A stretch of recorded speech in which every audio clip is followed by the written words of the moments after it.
Welcome back, warrior. We're reading Genesis chapter 48, and let us read the chapter heading. Jacob tells of the appearance of God to him in Luz. He adopts Ephraim and Manasseh as his own children.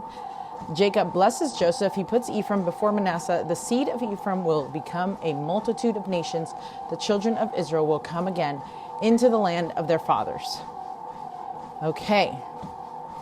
So here we go. It says, and it came to pass after these things that one told Joseph, behold, thy father is sick. And he took with him his two sons, Manasseh and Ephraim. And one told Jacob and said, behold, thy son Joseph cometh unto thee. And Israel strengthened himself and sat upon the bed. And Jacob said unto Joseph, God Almighty appeared unto me at Luz in the land of Canaan and blessed me. And said unto me, behold, I will make thee fruitful and multiply thee, and I will make of thee a multitude of people, and will give this land to thy seed after thee for an everlasting possession. And now thy two sons, Ephraim and Manasseh, which were born unto thee in the land of Egypt, before I came unto thee into Egypt, are mine, as Reuben and Simeon, they shall be mine. And thy issue, which thou begettest after them, shall be thine, and shall be called after the name of their brethren in their inheritance. Okay, so remember Reuben and Simeon made bad choices, and it was, I'm trying to remember exactly what it was, but basically they were both transgressed against the covenant, against the Lord, against their family, or didn't take their stuff seriously, right? And therefore transgressed. And so he's basically saying, look, we're going to give you their portion because these guys are not going to be the ones to have that. So let's see, Jacob's blessing. Hold on. Let me see. Which verse am I on right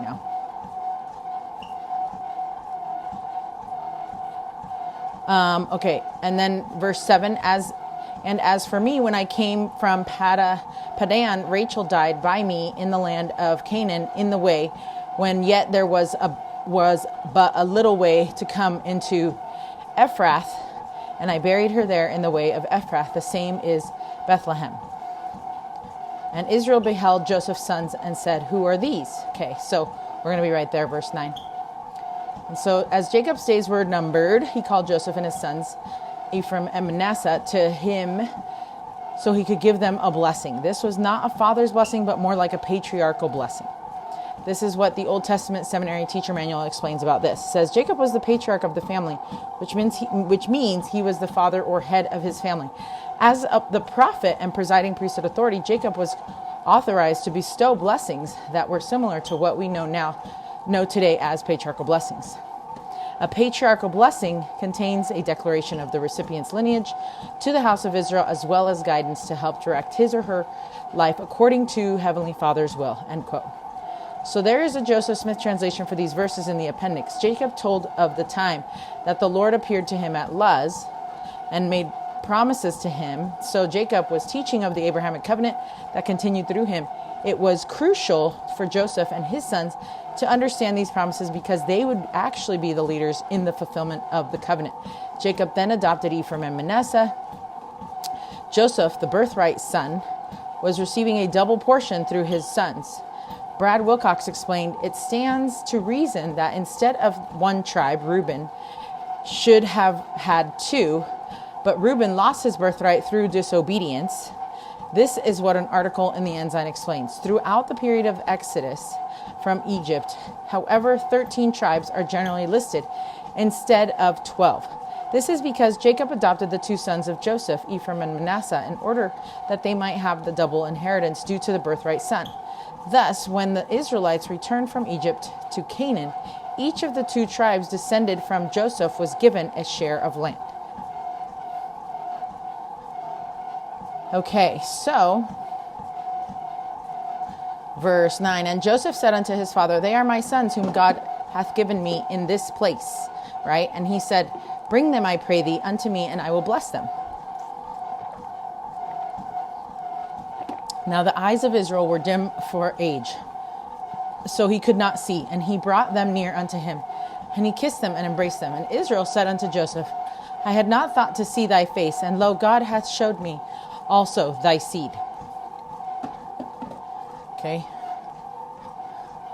And Joseph brought them out from between his knees, and he bowed himself with his face to the earth. Okay, so these were like little kids when Grandpa died, or when Grandpa's given him the blessing, okay? And then he's going to die. So I don't know how old these kids were, but they were toddlers. It seems like if they could pass through the knees, right? And, excuse me. And Joseph took them both, Ephraim in his right hand toward Israel's left hand. Ephraim in his right hand toward Israel's left hand. And Manasseh in his left hand towards Israel's right hand, and brought them near unto him. And Israel stretched out his hand, or his right hand, and laid it upon Ephraim's head, who was the younger, and his left hand upon Manasseh's head, guiding his hands wittingly, for Manasseh was the firstborn. And he blessed Joseph and said, God before whom my fathers, Abraham and Isaac did walk, the God which fed me all my life long unto this day. And the angel which redeemed me from all evil, bless the lads, and let my name be named on them, and the name of my fathers, Abraham and Isaac, and let them grow into a multitude in the midst of the earth. And when Joseph saw that his father laid his right hand upon the head of Ephraim, it displeased him. And he held up his father's hand to remove it from Ephraim's head unto Manasseh's head. And Joseph said unto his father, Not so, my father, for this is the firstborn. Put thy right hand upon his head. And his father refused and said, I know it, my son. I know it. He also shall become a people, and he also shall be great. But truly his younger brother shall be greater than he, and his seed shall become a multitude of nations.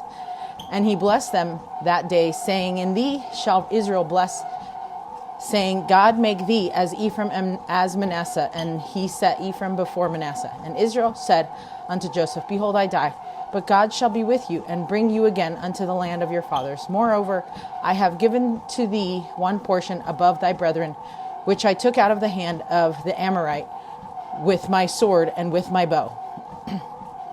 Okay, so seems that, even Joseph knew the order of, like, oldest gets the main blessing plus the extra portion or whatever, and then the youngest, and then the oldest is supposed to be like the leader, and then the youngest is not, right? But it seemed like they got switched or whatever, but Jacob knew who it was. And I think that was a good idea, because just like Joseph had that same thing happen to him with his brothers, I think it was only fair or only right to kind of like say, or to kind of give that blessing to his youngest, because it just seemed like it was the right thing to do, right? So, but here's some quotes about this. So it was time for Manasseh and Ephraim to receive their blessings, and Joseph put Manasseh, the eldest, by Jacob's right hand, and Ephraim by Jacob's left hand. And the custom would indicate that the son being blessed by the right hand would receive the greater blessing. That's what it was. Jacob then crossed his hands, put his right hand upon Ephraim, his left hand upon Manasseh, and then continued with the blessing. Joseph then noticed that the hands had been switched. He was upset, told his father to put his right hand upon the firstborn, and his father refused. But he said he knew it, right? So speaking of Manasseh, Jacob then said, He also shall become a people, and he also shall be great. But truly his younger brother shall be greater than he, and his seed shall become a multitude of nations. What does this have to do with the last days? These quotes can help you understand this, okay? So, quote from Robert L. Millett. He says, Remember that Ephraim received the birthright over the tribes of Israel in the last days. It has been the leadership responsibility of the tribe of Ephraim to take the message of the restored gospel of Jesus Christ to the world. Thus, in compliance with the Lord's covenants and promises made by the fathers, Abraham, Isaac, Jacob, and Joseph, and in compliance with the birthright blessing given to Ephraim to preside in Israel, the gospel and all of the covenantal powers were literally restored to a literal descendant of Ephraim, one who by right and covenant then could begin the dispersal of that gospel and its priesthood powers, ordinances, and covenants to the ends of the earth.